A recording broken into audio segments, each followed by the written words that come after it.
ओम नमः शिवाय। हर हर महादेव। प्रिय दोस्तों, एक गौरैया पक्षी का जोड़ा एक बड़े से शिव मंदिर में उसके पास में स्थित बड़े से पेड़ पर रहा करता था।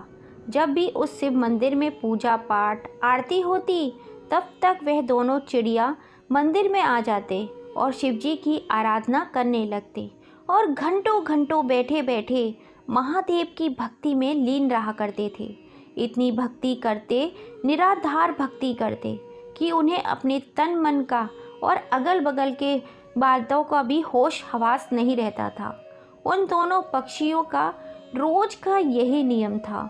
सुबह शाम जब भी मंदिर में घंटी बजती, आरती होती, तब पक्षी उस मंदिर में पहुंच जाते और भगवान शिव की आराधना करने लगते। उसके बाद अपने बच्चों के लिए और अपने लिए चारा पानी की व्यवस्था करते। उन दोनों चिड़ियों का यही का रोज का नियम था। और दोस्तों, इस मंदिर के बगल में थोड़ी ही दूरी पर एक बूढ़ी माँ का घर था। उस बूढ़ी माँ के कोई संतान नहीं थी। उनके आगे पीछे उनकी देखरेख करने वाला भी कोई नहीं था। वे अकेले ही अपना जीवन व्यतीत कर रही थीं और उस बूढ़ी माँ को पक्षियों के प्रति बड़ा ही लगाव था। वो चिड़ियों को, पक्षियों को बहुत प्रेम किया करती थी। उनके लिए रोज नित्य नियम प्रतिदिन घर की छत पर पानी, दाना सब चीज़ें डाला करती थी। उस बूढ़ी माँ का यही क्रम रोज का था और वो दोनों चिड़िया उस बूढ़ी माँ की छत पर आती और आसानी से दाना चुगती, खाती पीती और उसमें से कुछ अपने बच्चों के लिए अपने साथ ले जाती। इसी तरह उनका जीवन व्यतीत हो रहा था। उस बूढ़ी माँ के कारण उन चिड़ियों का पेट भर रहा था और साथ ही वह आराम से निश्चित भगवान शिव की आराधना कर रही थी। अब इस तरह दिन गुजर रहे थे। एक दिन की बात है, वह बूढ़ी माँ बीमार हो जाती है। वह अपने बिस्तर पर पड़ जाती है। उनका बहू बेटा तो कोई था नहीं कि उनका उपचार करता, उन्हें दवाई वगैरह लाता। अब बूढ़ी माँ बिना दवा के, पूरी तरह बिना सेवा के बिस्तर पर पड़ जाती है। अब वह अपनी छत पर दाना पानी नहीं डाल पा रही थी। अब वह गौरैया पक्षी उस बूढ़ी माँ की छत पर दाना चुगने के लिए आते हैं, तो वहाँ दाना पानी नहीं देखते।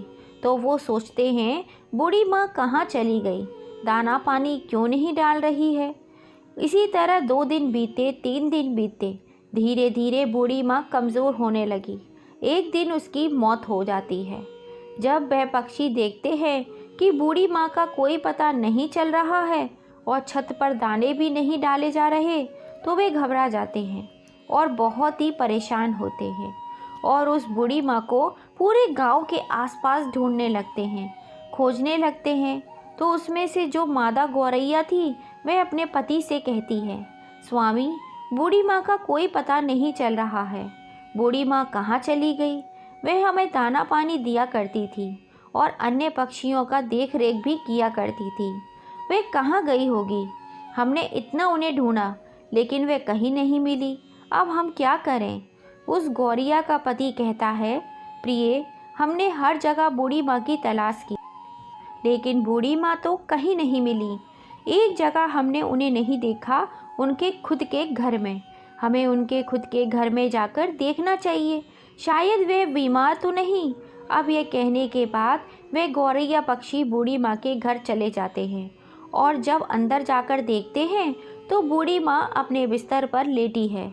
उनके शरीर में कोई हलचल नहीं। उनके चेहरे पर, उनके बदन पर मक्खियाँ भिनक रही थीं।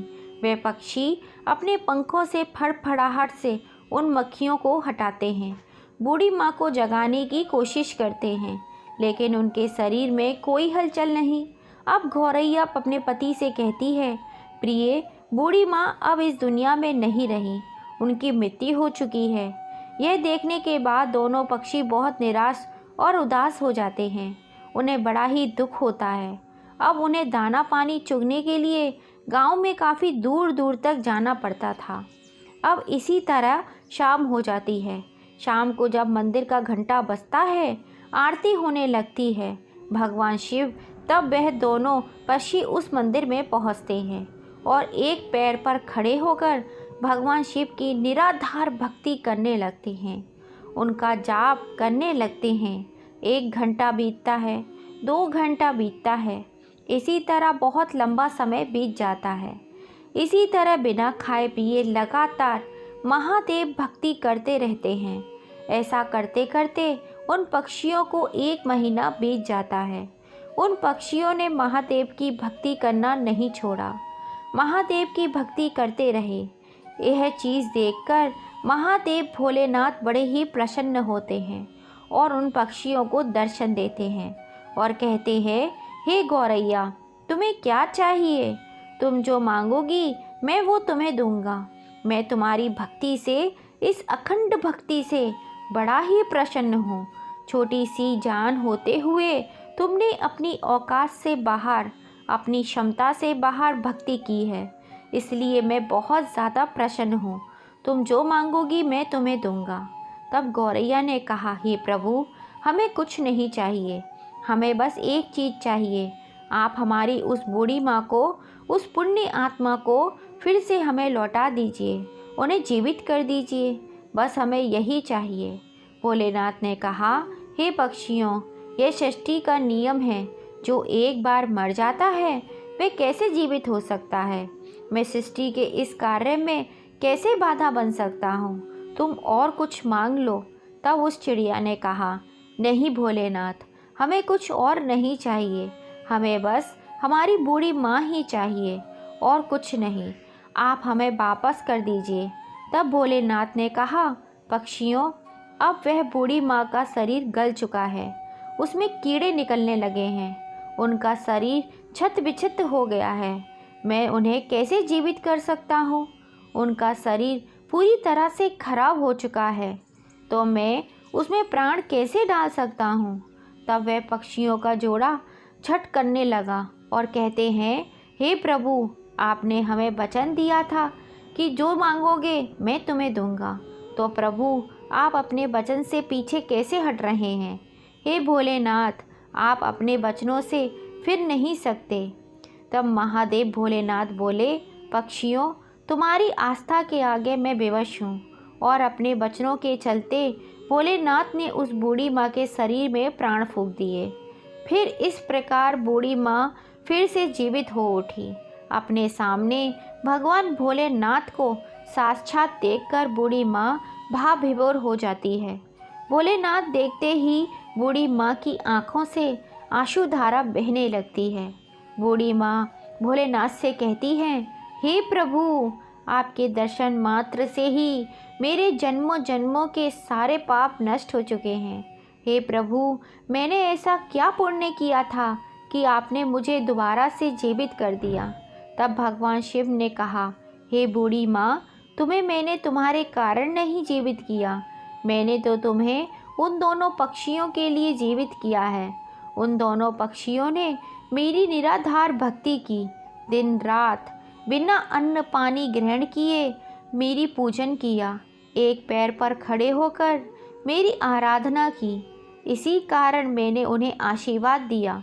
उन्हीं की वजह से तुम आज जीवित हो, इस धरती पर हो। वह पक्षी कोई और नहीं बल्कि तुम्हारी छत पर जो गौरैया पक्षी का जोड़ा रोज़ दाना चुगने आता है, उसी ने भक्ति की है, उसी के कारण तुम आज जीवित हो। अब उस बूढ़ी माँ ने दंडवत प्रणाम किया और फिर भोलेनाथ वहाँ से अंतर्ध्यान हो गए। फिर वह बूढ़ी माँ फिर से अपनी छत पर दाना डालने लगी, पानी रखने लगी और वह गौरैया पक्षी का जोड़ा उस माँ की छत पर आते, पानी पीते, दाना चुगते। तब उस बूढ़ी माँ ने उन गौरैया पक्षियों से कहा, हे पक्षियों, तुमने मुझे जीवन दान दिया है, भगवान भोलेनाथ की आराधना की है। हे पक्षियों, मैं ये चाहती हूँ कि तुम सदा के लिए मेरे घर पर ही वास करो और नित्य प्रति मेरी आँखों के सामने रहो।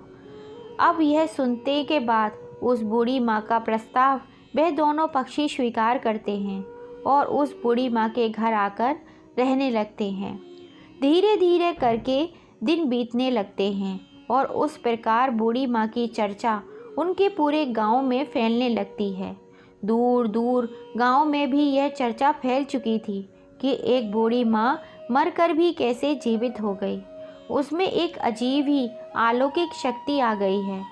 अब इस प्रकार धीरे धीरे करके गांव के लोग उन्हें कोई भी परेशानी, दुख, तकलीफ़ होती, वे उस बूढ़ी माँ के पास आते और अपना दुखड़ा सुनाते।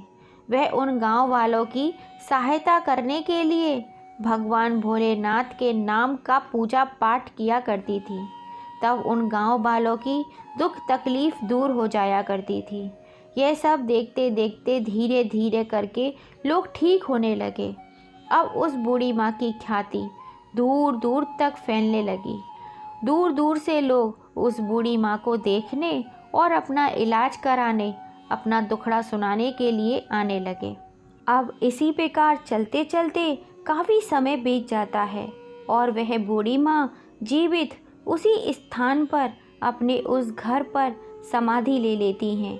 आज उसी समाधि स्थल पर उस बूढ़ी माँ का एक भव्य मंदिर है। वह मंदिर गुजरात में स्थित है। चिड़िया वाली बूढ़ी माँ के नाम से वह मंदिर आज भी जाना जाता है। उस मंदिर पर हमेशा एक गौरैया पक्षी का जोड़ा रहता है। उस मंदिर की बहुत मान्यता है। वहाँ दूर दूर से ख्याति है।